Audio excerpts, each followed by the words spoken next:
The deep blue were the countries the Americans cared about before World War II. The medium blue were the new partners in this new global order.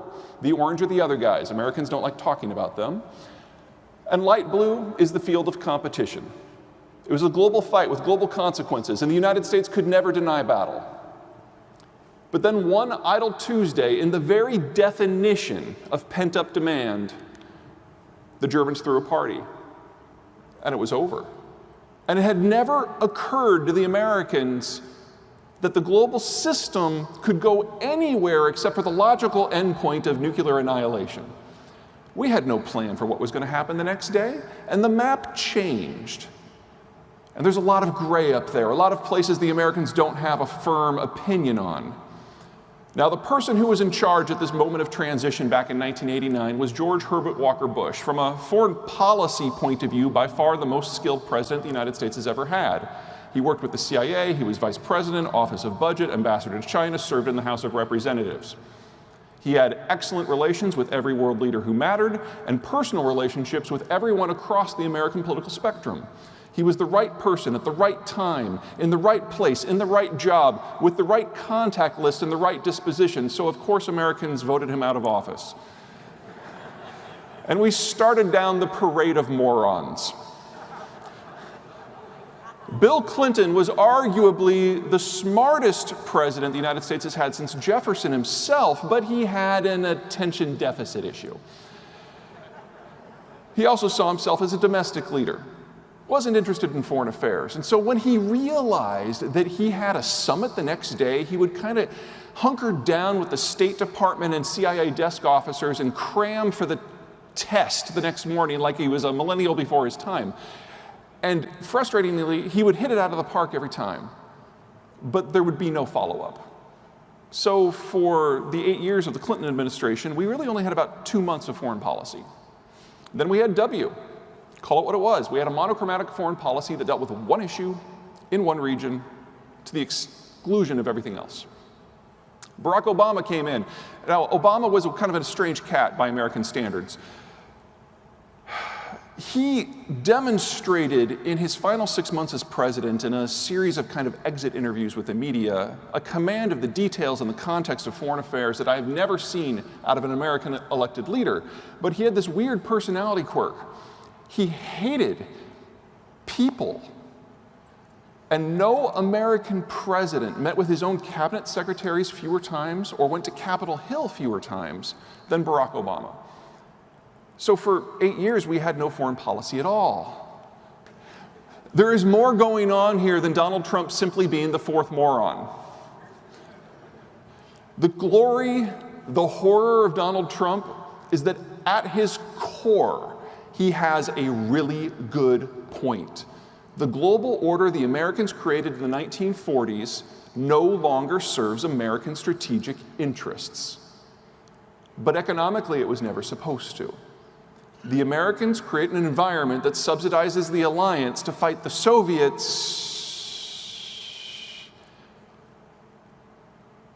but it doesn't use that for its own economic purposes, because then it wouldn't be a bribe.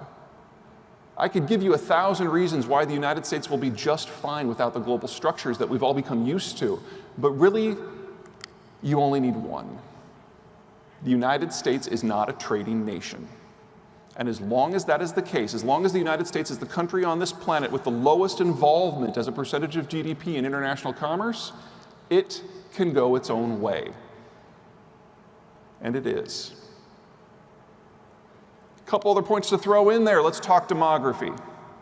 Now, this is a standard demographic profile. We've got children at the bottom, young adults, mature adults, retirees at the top, men on one side, women on the other. This is Mexico. This is a consumption-led demography. Because whenever the bulge in your structure is below roughly age 40, it's all about the spending, kids, cars, college, homes. When American policymakers look at a country like Mexico, we don't see a competitor.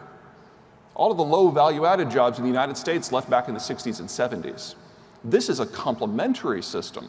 Mexico does the lower-end manufacturing, it does the assembly, the United States does the design work. Trade goes back and forth.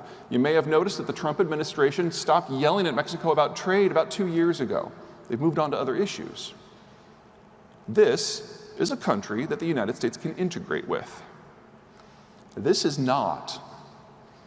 Canada is a mature demography. It's no longer consumption-led. It has a lot of people aged 40 to 65. These people aren't doing a lot of spending. They're doing a lot of investing. They're preparing for retirement. But you take a market like this with a super saturated, mature worker bloc, and they can compete in international markets at below average labor costs for that skill set. But they don't have enough people in their 20s and their 30s to absorb what those people produced. They must export the difference. One of the reasons the Trump administration came down so hard on Canada in trade talks is they were willing to admit that Canada has become the competitive system to the American market, but yet it can't survive without the American market. Now, if your aging can't get reined in, eventually you turn into something like Japan. How do you run a first world economy without a first world workforce? Well, fun fact, robots. Since they don't vote yet, it doesn't matter where you put them. So the Japanese have become exports not in outsourcing or in resourcing, but in desourcing, picking up entire chunks of their industrial plant and dropping it down into other countries to get on the right side of currency and political risk. It's working for them. Here's the US. The US is kind of in the middle. There's two bulges in here we need to kind of kick around a little bit. First, at the top, you've got the baby boomers, which are the largest generation as a percentage of the population in American history. And that bulge and that capital-rich demographic has made the United States capital-rich, unprecedentedly capital-rich, exorbitantly capital-rich, perhaps a little too capital-rich. Because all those boomers and that capital-rich demographic trying to get ready for retirement have pushed down their cost of capital, pushed down the rate of return. This is why we're all here, right? You're trying to find that mythical extra 1% of return. So is the entire baby boomer cadre. But in just 3 years, those baby boomers move from net contributors to the investment network to net takers because they all move into retirement. Think about how it works. When you're 35, you have a small income, and a small sliver of that small income is put away into savings. When you're 55, it's a bigger pie, and you put a big fat wedge of it away. And when you're 64 3/4, you probably put as much as you possibly can. And then you retire, and you never add to it again. Cheaper, more available, easier terms on capital, and then all of a sudden, nothing. The year 2022 is the year that the majority of the boomers move into retirement, which means that the cost of capital in that year will at least quadruple. Next block down that matters, the millennials. This is normally where I would like to spend about 20 minutes talking about why the millennials are a waste of skin, but we don't have that kind of time. So instead, we're going to talk about all the reasons that we should all be grateful for the millennials. This won't take nearly as long because there's only 3 reasons. So, number 1, consumption.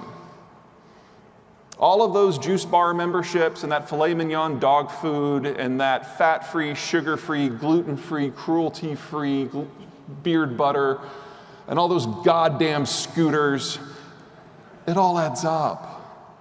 Millennial consumption has kept the United States out of recession since 2009. The US probably would have had 3 recessions since then otherwise.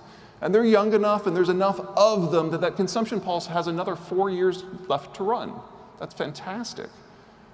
Second, if you fast forward to the year 2030, when the millennials are in charge of the United States, and I cry inside a little thinking about that, they can fill out the tax-paying class in a way that the Gen X never could. So everything you've heard about the fiscal cliff and the coming financial calamity, totally true. Pay attention to that. The snake swallowing the watermelon, it's real. But there is a light at the end of the tunnel. It's a millennial, which also makes me cry a little inside.